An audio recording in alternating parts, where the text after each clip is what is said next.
Good evening students. Polytechnic Libre learning में आप सभी का स्वागत करता हूं। आज का जो टॉपिक है वो बहुत ही विशेष है और जो फाइनल ईयर के स्टूडेंट्स हैं उनके लिए बहुत ही ज़्यादा इम्पॉर्टेंट है। तो आज हुआ ये कि आज संस्था में दोपहर में मेरा एक बहुत ही फेवरेट स्टूडेंट और बहुत ही सिंसियर पढ़ाई में और हर तरह से जो इनोवेटिव काम करने के लिए आगे हर्षवर्धन मिला, तो उसने कहा कि सर, संस्था से रिलेटेड ऐसी कौन सी प्रॉब्लम्स हैं जो हम प्रोजेक्ट के रूप में ले सकते हैं और उनका हम समाधान दे सकते हैं एज ए इंजीनियर। वो सर अगर आप हमको बता दें तो हमारे लिए बड़ा ही इम्पोर्टेंट होगा। तो मुझे लगा कि सिर्फ हर्षवर्धन के लिए बल्कि और जो हमारे दूसरे छात्र छात्राएं हैं किसी भी ब्रांच के, तो उनको यदि ये सब जानकारी मिल जाएगी तो हो सकता है कि वो इसको प्रोजेक्ट के रूप में लेकर के कुछ अच्छा उसका समाधान दे सकें और जो इंजीनियरिंग की पढ़ाई है उसको वो सफल कर सकें और जो उनके समाज की भलाई के लिए जिसके लिए पढ़ाई की जाती है वो उसका सही तरीके से इस्तेमाल कर सकें। तो इसी वजह से मैंने घूमते हुए पूरी संस्था का एक राउंड लिया और उन स्थानों को या उन प्रोजेक्ट आइडियाज़ को चिन्हित किया जो कि प्रोजेक्ट के रूप में लिए जा सकते हैं। तो आइए शुरुआत करते हैं बिना देरी किए। मैं जब आगे गया तो सबसे पहले मुझे यहाँ पर दिखा वर्कशॉप। ये जो आप देख पा रहे हैं ये संस्था की वर्कशॉप है। तो मैं इसके अंदर गया तो अंदर मैंने देखा कि मशीनें थी। ये मशीन शॉप है। अलग अलग शॉप होती हैं वर्कशॉप में। आप सभी लोग जाते हैं फर्स्ट ईयर से लेकर के फाइनल ईयर तक, कोई भी स्टूडेंट हो। फाइनल ईयर के स्टूडेंट्स विशेष करके ये मशीन शॉप में काम करते हैं। फर्स्ट ईयर में सभी कॉमन बच्चे चाहे जिस ब्रांच के हों, वर्कशॉप सभी के लिए कॉमन होता है। तो मशीनों में लेथ मशीन रखी थी। दूसरे संस्थानों के उसमें हो सकता है और भी बहुत सारी मशीनें रखी हों, बहुत बड़ी बड़ी शॉप हों, बहुत अच्छी बात है। तो ये जो मशीनें रखी हैं तो इनमें रिपेयर एंड मेंटेनेंस की ज़रूरत है। तो रिपेयर एंड मेंटेनेंस से संबंधित जो प्रोजेक्ट हैं वो छात्र छात्राएं ले सकते हैं। और इन जो मशीनों का जो रिपेयर एंड मेंटेनेंस कैसे किया जा सकता है और कब कब करना चाहिए, किस तरीके के रिपेयर एंड मेंटेनेंस की ज़रूरत होती है, जैसे मेंटेनेंस कौन सा चाहिए, ब्रेक डाउन मेंटेनेंस की आवश्यकता पड़ती है, प्रिडिक्टिव मेंटेनेंस की ज़रूरत पड़ती है या प्रिवेंटिव मेंटेनेंस की ज़रूरत पड़ती है, क्या समाधान है, कौन कौन सी चीज़ें हमको रखना चाहिए जिससे कि वर्कशॉप जो प्रशिक्षण का कार्य है वो प्रभावित ना हो। ये सारे समाधान के साथ आप बहुत बढ़िया, आपका पैसा भी नहीं लगेगा और बढ़िया से एक्चुअल बिल्कुल प्रोजेक्ट आप इसमें कर सकते हैं। तो ये मैकेनिकल के जो छात्र हैं वो इस प्रोजेक्ट को बहुत बढ़िया से कर सकते हैं और यही उनके सिलेबस में भी निर्धारित है। इसके साथ साथ में सीएनसी मशीन भी वहाँ पर रखी है। सीएनसी लेथ रखी है। आप सीएनसी लेथ को आप अपने प्रोजेक्ट के रूप में लेकर के सीख भी सकते हैं और अपना प्रोजेक्ट भी बना सकते हैं कि किस तरह से हमने सीएनसी पर कार्य करते हुए प्रोजेक्ट बनाया। तो ये भी बहुत अच्छा प्रोजेक्ट होगा मैकेनिकल या उससे मिलती जुलती जो भी ब्रांचेस हैं उन ब्रांच के छात्र छात्राओं के लिए। आगे बढ़ा तो हॉस्टल देखा। ये हमारे यहाँ का बॉयज़ हॉस्टल है। तो बॉयज़ हॉस्टल में एक बिल्डिंग है सेपरेट, बहुत सारे रूम होते हैं, आपको पता है ऊपर नीचे अलग अलग क्षमता के छात्रावास होते हैं, कहीं 60 का, कहीं 90 का, कहीं 120 का, अलग अलग संस्थाओं में अलग अलग बने होते हैं। इसमें कौन कौन सी समस्याएं हो सकती हैं? एक तो विद्युत का आप पढ़ते हैं, एनर्जी कंजर्वेशन, ऊर्जा संरक्षण आज के समय की मांग है। तो इसमें पूरी बिल्डिंग का आप एनर्जी ऑडिट कर सकते हैं। एनर्जी इफ़िशियंट बिल्डिंग इसको कैसे बनाया जाए आप उस पर काम कर सकते हैं। पूरे कितने रूम है, कितने लाइट जलती हैं, कितने घंटे जलती हैं, कितने पंखे चलते हैं, कितने में इन्वर्टर है, कितनी बिजली खर्च होती है, कैसे आप उस बिजली को बचा सकते हैं, कौन कौन से बल्ब यूज़ हो रहे हैं, तो उन बल्ब को रिप्लेस करके आप एलईडी या अच्छे जो और कोई टेक्नोलॉजी आ रही हो इफ़िशियंट बल्ब लगा करके आप कैसे पावर सेविंग कर सकते हैं, कितना खर्च आप बचा सकते हैं और ज़रूरत के समय पर किस तरह से कि एनर्जी को जो हम बचा करके कैसे छात्रों के लिए पर्याप्त रोशनी और हवा और सारी चीज़ें मिले, आप इस पे काम कर सकते हैं। इलेक्ट्रिकल, सिविल, मैकेनिकल, किसी भी ब्रांच के छात्र छात्राएं इलेक्ट्रॉनिक्स के एनर्जी से रिलेटेड काम कर सकते हैं। ये क्योंकि सभी के लिए कॉमन है, इंटरडिसिप्लिनरी सब्जेक्ट है। तो ये हो गया। दूसरा हो गया बिल्डिंग की स्पेसिफिक बात हो गई कि बिल्डिंग को हम एनर्जी इफिशिएंट कैसे बनाएं या स्मार्ट बिल्डिंग कैसे बनाएं, क्या संभावना है कि हम इसको करें। तो ये सिविल वाले प्रोजेक्ट अपना ले सकते हैं। इसके साथ साथ अगर टंकी रखी है पानी की, जैसा कि आप ऊपर देख पा रहे हैं 2 टंकियां दिख रही हैं, तो पानी की कई सारे बाथरूम है। पानी की क्या कभी प्रॉब्लम आपके यहाँ हो जाती है, कहाँ कहाँ प्रॉब्लम होती है, किस तरीके के मेंटेनेंस की ज़रूरत होती है। तो ये छात्र छात्राएं आप ही लोग हॉस्टल में रह रहे हैं तो आप ही को ऐसे अगर इंजीनियर आप उसका कोई समाधान बता सकें कि इस तरीके से यदि कार्य किया जाए, इस तरीके से कनेक्शन कराया जाए, इस तरीके से यूज़ किया जाए, तो हम बहुत सारा पानी बचा सकते हैं और बहुत हमारे हित में ही कहीं ना कहीं काम आएगा। तो ये सारी चीज़ों के आप समाधान दे सकते हैं, आप खुद सोच सकते हैं। तो इसमें सभी जो ब्रांच के छात्र छात्राएं हैं, सभी के लिए मौके हैं, आप इसमें कर सकते हैं। आगे जब मैं और बढ़ा तो मैंने बिल्डिंग को देखा, तो यहाँ एक छोटी दरार दिखी। ये तो छोटी दरार थी, कई और बिल्डिंग में देखेंगे तो बहुत बड़ी बड़ी दरारें पड़ी दिख जाएंगी। कई और संस्थाओं में या सरकारी भवनों में या किसी भी प्राइवेट इमारत में आपको दिख जाएगी। तो मेरे मन में ये आता है कि जब कोई दरार पड़ जाती है या कोई दीवार या कोई बिल्डिंग बैठ जाती है, तो मैं तो मैकेनिकल इंजीनियर हूँ मेरे मन में ख्याल आता है कि आखिर क्या कारण है, क्यों दरारें पड़ जाती हैं, क्यों जो बिल्डिंग है वो नीचे बैठ जाती है या उसमें कोई डिफेक्ट आ जाता है तुरंत या कुछ सालों बाद। तो उसका सॉल्यूशन आपको आना चाहिए कि एज ए सिविल इंजीनियर कि भाई क्या प्रॉब्लम्स होती है, इसमें क्या कमी होगी, अगर कमी आ गई है तो इसको कैसे हम ठीक कर सकते हैं कि भवन को और ज़्यादा कोई नुकसान ना होने पाए। ये सारे सॉल्यूशन को आप उसको टारगेट मानते हुए, उसको अपना एम मानते हुए आप अच्छी प्रोजेक्ट रिपोर्ट बना सकते हैं और उसमें एक अच्छा समाधान दे सकते हैं। जो बातें बिल्डिंग बनाते समय ध्यान रखनी चाहिए और जो अगर यदि कोई ऐसी कमी आ गई है किसी वजह से, तो हम उसको कैसे दूर कर सकते हैं जिससे किसी प्रकार की कोई क्षति ना हो। अब हम आगे बढ़े तो देखा तो एक ओवरहेड वाटर टैंक ज़्यादातर संस्थाओं में सभी जगह होता है, बड़ी बड़ी कॉलोनियों में होता है। तो मेरे मन में ये विचार आता है कि एक सिविल स्ट्रक्चर है, आखिर ये किस तरह से डिज़ाइन किया जाता है। वाटर टैंक है, इसकी कैपेसिटी क्या है, क्षमता इसकी क्या है, कितना पानी भरने की क्षमता है, जो पिलर्स बने हैं इनकी डिज़ाइन का क्या कॉन्सेप्ट है, कितने पिलर्स बनाए गए, 1 2 3 4 5 6, 6 क्यों बनाए गए, 8 बनाए जाएंगे, 6 बनाए जाएंगे, क्या स्ट्रक्चर है, मजबूत है कि नहीं। आप चढ़ कर के देखिए इसमें थोड़ी दूरी तक, अगर सुरक्षित हो तभी जाइए, निम्मत चढ़िए, दूर से ही देख लीजिए कि कहीं इसकी डिज़ाइन में कोई कमी तो नहीं है, ठीक है कि नहीं है, पानी प्रॉपर चढ़ता है कि नहीं चढ़ता है, नहीं चढ़ता है तो क्यों नहीं चढ़ता है, इसका पूरा सप्लाई सिस्टम क्या है, कहाँ से पानी आता है, कहाँ को जाता है, पूरा स्टडी कर सकते हैं, पूरा उसका मैप बना सकते हैं, नक्शा बना सकते हैं। तो ये सिविल वालों के लिए बहुत ही अच्छा प्रोजेक्ट हो सकता है। और उसमें पंपिंग का जो कार्य है, जो ऊपर चढ़ता है, वो मैकेनिकल के बच्चे ले सकते हैं कि पंप करते हैं हम पानी, कितनी ऊंचाई पर चढ़ता है, कितने प्रेशर की, कितने एचपी मोटर की ज़रूरत होती है ऊपर चढ़ाने के लिए, सप्लाई जब आता है तो कहाँ कहाँ से जाता है, कितना प्रेशर रहता है, ये सारा चीज़ मैकेनिकल वाले भी इसको ले सकते हैं। ये छात्रावास है, गर्ल्स हॉस्टल है, नया बना है, अभी हैंड ओवर नहीं हुआ है।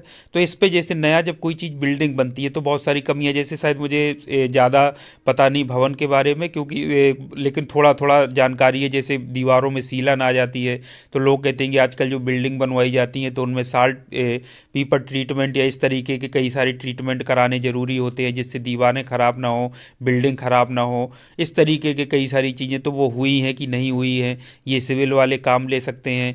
एनर्जी इफिशिएंट बिल्डिंग के लिए आप इस पर काम कर सकते हैं कि नई बिल्डिंग है, शुरू से ही पंखे लाइट के लिए क्या व्यवस्थाएं की जाएं जिससे कि सभी जो रहने वाले छात्राएं हैं उनको कभी कोई असुविधा ना हो, हमेशा लाइट मिले, एनर्जी की हम सेविंग कर सकें। जो इलेक्ट्रिकल के बच्चे हैं वो, जो अगर आपके यहाँ है नई बिल्डिंग, आप पूरी वायरिंग कैसे की जा रही है, कहाँ कहाँ पॉइंट है, सेफ्टी की क्या व्यवस्था है, क्या व्यवस्था है कि कभी आग ना लगने पाए, शॉर्ट सर्किट ना होने पाए, आप उसको पूरा उसका समाधान देख सकते हैं, तलाश सकते हैं। यदि कोई कमी है तो उसको बता सकते हैं कि यहाँ ये कमी है जिसकी वजह से दुर्घटना हो सकती है। तो सभी के लिए, और कोई सुंदरता बढ़ाने के लिए आप बात कर सकते हैं। यदि बहुत सारी ब्रांच जैसे एग्रीकल्चर ब्रांच भी चलती है, कहीं कहीं कैसे गार्डनिंग की जाए, क्या किया जाए चारों तरफ, तो वो बच्चे इस तरीके के समाधान दे सकते हैं। ये देखिए इसके साथ साथ में रोड भी है, इंटरलॉक ब्रिक बनी होगी या कंक्रीट ब्रिक बनी होगी, तो उसके लिए और सुंदरता को बढ़ाने का, या ये जो बिल्ड बनी है ये किस तरह से बनाई गई, क्या इसके पैरामीटर्स थे, आप उस पर काम कर सकते हैं, उस पर प्रोजेक्ट बना सकते हैं। ये आपका मेंटेनेंस रूम है, तो संस्था में किस तरीके के मेंटेनेंस की ज़रूरत होती है, किस तरीके का होता है मेंटेनेंस, जैसे प्रेडिक्टिव मेंटेनेंस, प्रिवेंटिव होता है कि ब्रेक डाउन मेंटेनेंस होता है, क्या क्या सामान की ज़रूरत पड़ती है जो पूरी संस्था से साल भर का आपको देखना पड़ेगा, सामानों की क्या क्या हमको रखना चाहिए ताकि अचानक ज़रूरत पड़ जाए तो हम उसको यूज़ कर सकें, या हमको नहीं रखना चाहिए, बाहर से मंगाना चाहिए। तो ये पूरा स्टडी आपको करना पड़ेगा और तब आपको पूरे सजेशंस, आपने पॉइंट्स उसमें देने पड़ेंगे। अगला है सोलर की प्रॉब्लम। ये सोलर इस समय बहुत ज़्यादा रिन्यूएबल सोर्सेस ऑफ एनर्जी है, तो सोलर का जो सबसे बड़ी दिक्कत जो होती है वो सिर्फ बरसात के मौसम में होती है। तो क्या दिक्कत होती है उसको हम कैसे दूर कर सकते हैं? अब जैसे जहाँ पर ये लगा हुआ है वहाँ पर आप देखिए कि कितनी हमको सोलर लाइट्स की आवश्यकता है, कितना पैनल चाहिए, और इस तरीके की पूरी संस्था में ऐसे पॉइंट्स आप तलाशिए कि यहाँ यहाँ हम यदि लगा दें तो यहाँ पर पूरे संस्था रात में जगमगाएगी, लाइट रहे या ना रहे। तो सोलर बहुत अच्छा सोर्स है आज के समय में जो ऊर्जा का, जिसको हमको यूज़ करना चाहिए। गवर्नमेंट उसको बढ़ावा दे रही है। तो इसके साथ साथ जो जो प्रॉब्लम्स आती हैं उनको आइडेंटिफाई करना है, आप शॉर्ट आउट कर सकते हैं कि यदि मान लीजिए जिस दिन धूप ना निकले तो उसका क्या ऑप्शन है कि भाई उसको हम बैकअप ले सकें, बैटरी में कितने घंटे चल जाएगा, कितना खर्चा आएगा, ये सारा चीज़ें पूरा आप इसमें तलाश सकते हैं और उस पर समाधान दे सकते हैं।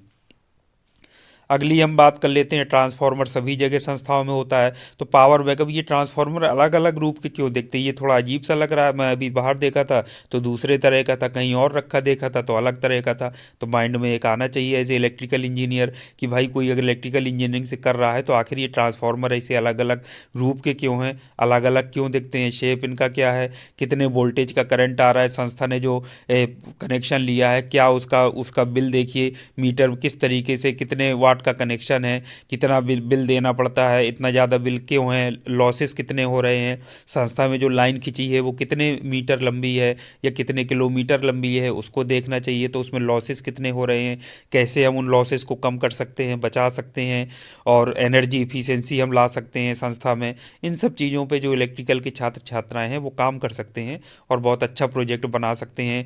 जो इसमें अचानक से जो फ्यूज़ उड़ जाता है या कोई दुर्घटना हो जाती है, आग लग जाती है, उससे संबंधित आप अपने सजेशंस दे सकते हैं। जो एडवांस्ड कहीं अगर दुनिया में हो रहा हो, चल रहा हो, तो आप उसको ज़रूर बताना चाहिए कि इन कारणों से ट्रांसफार्मर में प्रॉब्लम्स होती है, जिससे अचानक से पावर सप्लाई की कोई प्रॉब्लम ना हो यदि उस पर प्रोजेक्ट पर अमल कर लिया जाए। ये भी वही है, फोटो दूसरी है, खंभे लगे हैं, किस तरह से सप्लाई जा रही है, कौन से तार कैसे होते हैं, दूर से ही आप सारा चीज़ बना सकते हैं, देख करके कोई दिक्कत नहीं है। अगले ये देखिए, ये बैठने के लिए व्यवस्था है, वाइट कलर का पुता हुआ है, अच्छे लग रहे हैं, साफ सुथरे। लेकिन अगर आप ध्यान से देखें तो अगर थोड़ा सा जैसे मॉडर्न आज के समय में ज़माना है तो हर चीज़ आदमी मॉडर्न थोड़ा अलग लुक देती है। अगर इसी को मैं सोच रहा था कि अगर थोड़ा मॉडर्न स्टाइल में लुक दे दें, तो यदि यही जो बनाए हैं कंक्रीट के ढाल करके और इसमें ये रखे हुए हैं जो ईंटे का दिख रहा है, थोड़ा सा मॉडर्न लुक बना दें तो ज़्यादा पैसे का खर्च ना हो, वही सीमेंट वही कंक्रीट थोड़ा बहुत चीज़ें और लगाकर स्टूडेंट्स मिल करके यदि सीमेंट बालू की व्यवस्था संस्था करा दे तो क्या कुछ नया रूप दिया जा सकता है। जैसे ये जो दिख रही है ये कैसी लगेगी अगर संस्थाओं में एक दो बच्चे बना लें, उनको रख दें, एक दो ग्रुप बना करके वो दूसरी संस्थाओं तक बात जाए और वो कहें देखो वहाँ के बच्चों ने अपने प्रोजेक्ट में कंक्रीट की बेंच बनाई है, बिल्कुल आधुनिक मॉडर्न बेंच है, और देखिए कितना अच्छा जाएगा। तो बड़े बड़े संस्थान इंजीनियरिंग कॉलेजेस तक, और आप देखिए कोई भी कॉलेज हो वो फॉलो करेगा कि यार वहाँ के बच्चों ने बना दिया है, वहाँ का प्रोजेक्ट किसी तरह से लाओ तो हम भी अपने बच्चों से बनवाएं। क्या ऐसा नहीं जाना चाहिए? ये डिज़ाइन देखिए कैसा थोड़ा मॉडर्न रूप दे दिया, चीज़ वही है, वही सीमेंट वही कंक्रीट है, कैसे लुक दिया जा सकता है, कितना खर्चा आएगा, कितने बाई कितने का बनाना है, हमारा पैसा क्या लगा, बच्चों को अपना माइंड लगाना है, दिमाग लगाना है, उस पर काम करना है। सीमेंट बालू की व्यवस्था तो कहीं भी हो सकती है, कोई दिक्कत की बात नहीं है। ये देखिए संस्था में यदि ऐसे पॉइंट्स हों पेड़ों के नीचे जहाँ बच्चे बैठ करके लंच कर सकें, खाना खा सकें, यदि इसमें कलर पोत दिए जाएँ, यही सीमेंट कंक्रीट के बने हुए हैं, बैठने की व्यवस्था हो, बच्चे बाहर बैठ सकें, कितना अच्छा लुक आएगा। यदि छुट्टी में लंच के समय बच्चे बैठ करके खाना खाएं, कभी स्टाफ बैठ के खाना खाए पेड़ के नीचे, तो कितना अच्छा फीलिंग देगा, अच्छा लगेगा, संस्था का माहौल कितना अच्छा लगेगा। और आपका खर्चा क्या, सिर्फ प्रोजेक्ट के रूप में सीमेंट और बालू और कुछ नहीं, और जो छोटी छोटी चीज़ें चाहिए वो व्यवस्था हो सकती है, कोई ऐसी दिक्कत की बात नहीं है।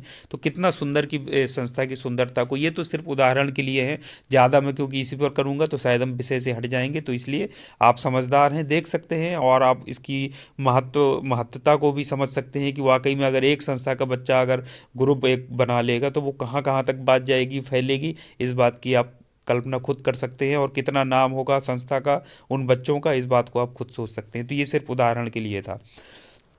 और आगे बढ़े तो वाटर कूलर रखा हुआ है, तो वाटर कूलर सही है, ठंडियों में बंद हो जाता है। इसके साथ साथ में वाटर ट्रीटमेंट प्लांट लगा हुआ है। RO system. तो ये अगर ख़राब है या नहीं चलता है या चलता है तो क्या उसमें प्रॉब्लम्स आती हैं, जैसे हमारे यहाँ सिल्ट बहुत आती है, तो आप समाधान दे सकते हैं वाटर सप्लाई के कि सिल्ट को कैसे हटाया जाए। सिल्ट जब आएगी तो ये सिस्टम जो होता है आरओ वो जल्दी ख़राब हो जाता है, जवाब दे जाता है। तो उसका क्या सिस्टम हो सकता है कि सिल्ट को हटा के इससे हम शुद्ध पानी की सप्लाई ले सकें, बच्चे लगातार उसको पी सकें, तो वो सिल्ट ना आने पाए। तो ये इसमें सिस्टम आप इसमें इलेक्ट्रिकल वाले एनर्जी से रिलेटेड है, कोई भी ले सकता है, ये आरओ सिस्टम का आप ले सकते हैं। या शुद्ध पानी की सप्लाई की कोई और अल्टरनेटिव हो सकता है, उसको आप सजेशन दे सकते हैं कि पानी हमारे यहाँ यहाँ से आता है, यहाँ कलेक्ट करके अगर हम ये आधुनिक सिस्टम चलता है फॉरेन में या कहीं भी देश में कहीं भी किसी स्थान पे इस तरह से बना लें तो बहुत अच्छी शुद्ध पानी की सप्लाई हो जाएगी, निरंतर क्लीनिंग होती रहेगी और बच्चों को शुद्ध पानी हमेशा 12 महीने मिलता रहेगा। तो ये सुझाव आपको देना है। यदि कुछ वैसा ज़्यादा खर्चा है तो वो संस्था, अगर प्रिंसिपल वहाँ के कोई आपको कोऑर्डिनेट करते हैं अच्छे होंगे तो वो आप बच्चों की बात को ज़रूर सुनेंगे, उसको बनाए गए प्रोजेक्ट, उनके नक्शे को, उनके पूरे पैरामीटर्स को सारा जब आप समझाएंगे तो वो ज़रूर उसको मानेंगे और उस पर अमल करवा के उसको ज़रूर बनवाने का प्रयास करेंगे। ये आग बुझाने वाले संयंत्र हर जगह लगे होंगे, प्रत्येक संस्था के लिए मानकों में आता है, ऐसा हो ही नहीं सकता कि किसी संस्था में ना हो, नहीं वो बिल्डिंग के अप्रूवल ही नहीं मिलेगा। तो आप देखिए क्यों लगे हैं, क्या है, ये सब बने होते हैं, ये बक्सा क्या है, क्यों बना है, इसके अंदर पाइप रखा क्या है, ये सप्लाई कहाँ कहाँ है, पूरा मैप समझ लीजिए, नक्शा बना होगा पूरी पॉलीटेक्निक का, पूरी भवन का होगा कि कहाँ से पानी आएगा, कहाँ जाएगा, किस प्रेशर में आएगा, कहाँ जगह बनी है। ये बहुत बड़ा प्रोजेक्ट हो जाएगा, अगर कोई बना ले तो बहुत बड़ी बात है। ये मशीन है घास काटने वाली, ये इस पे पेट्रोल से चलती है, ये इंजन देखिए लगा हुआ है, ये पकड़ने का व्यवस्था है, यहाँ पर ब्लेड लगी, इसकी ब्लेड प्लास्टिक की है, आप खुद यकीन नहीं करेंगे, मैंने जब देखा वो खाली तेज़ी से घूमता है, घास कटता काटता है। सबसे बड़ी खराबी पेट्रोल लगता है, पेट्रोल तो वैसे महंगा हो रहा है। ये देखिए इसकी ब्लेड, ये प्लास्टिक का खाली स्ट्रिप लगी है, ये इसकी ब्लेड है। तो आप इसकी जगह, पेट्रोल की जगह हाथ से चलने वाला ब्लेड की कोई इनोवेटिव डिजाइन कि सिंपल ब्लेड हो, अब कड़ी से कड़ी घास, बड़ी से बड़ी घास को काट सके, कम मेहनत में हम ज़्यादा काम कर सके, वर्कआउट, तो वो हमारे लिए कितना अच्छा होगा। संस्थाओं के लिए सभी जगह घास की प्रॉब्लम है, क्लीनिंग की समस्याएं हैं, तो उसको हम यूज कर सकते हैं।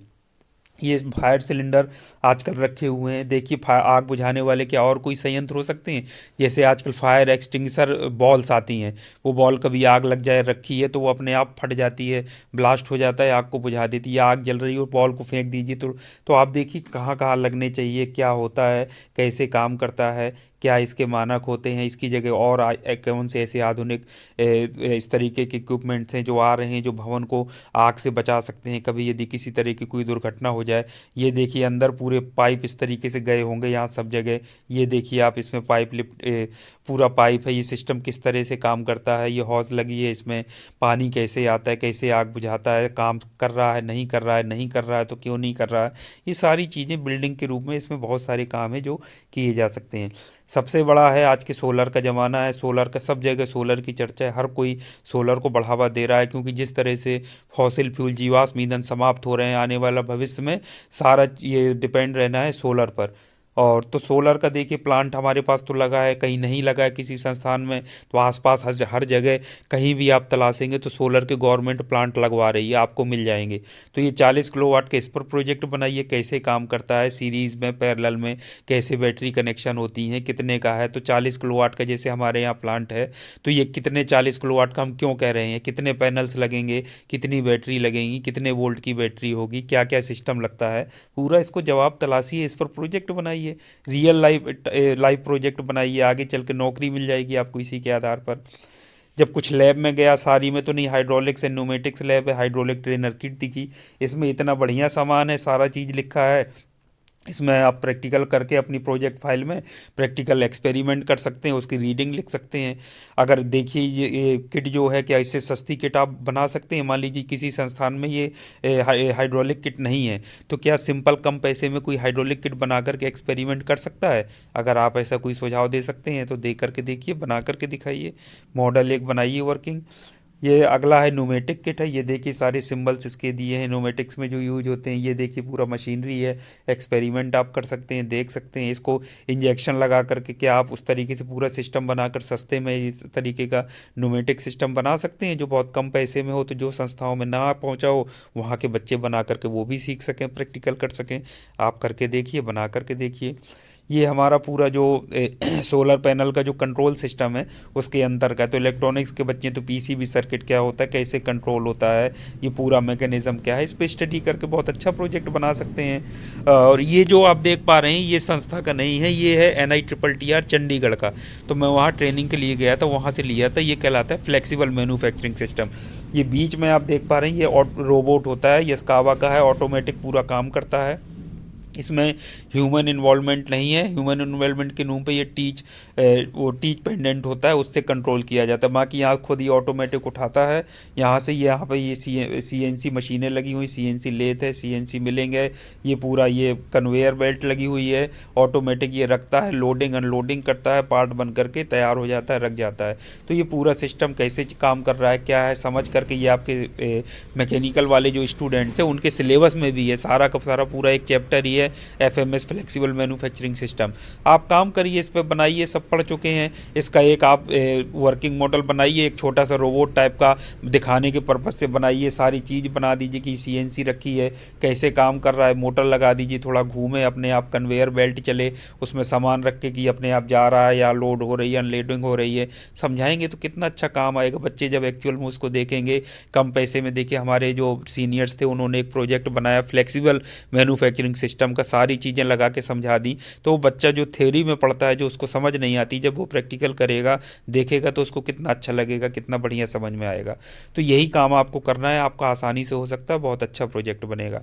तो बच्चों ये थे सारे, कुछ हो सकता है छूट गए हों, और भी बहुत सारे हो सकते हैं, ये लिमिटेड नहीं है कि यही इतने हैं। और अगर हम नज़र डालें तो बहुत सारे समस्याएं हमारे घरों के आसपास, जहां हम रहते हैं वहां आसपास मिल जाएंगी, जिनको एज ए इंजीनियर के रूप में आपको लेना है और उनका सॉल्यूशन बताना है, ना कि आपको प्रॉब्लम बतानी है।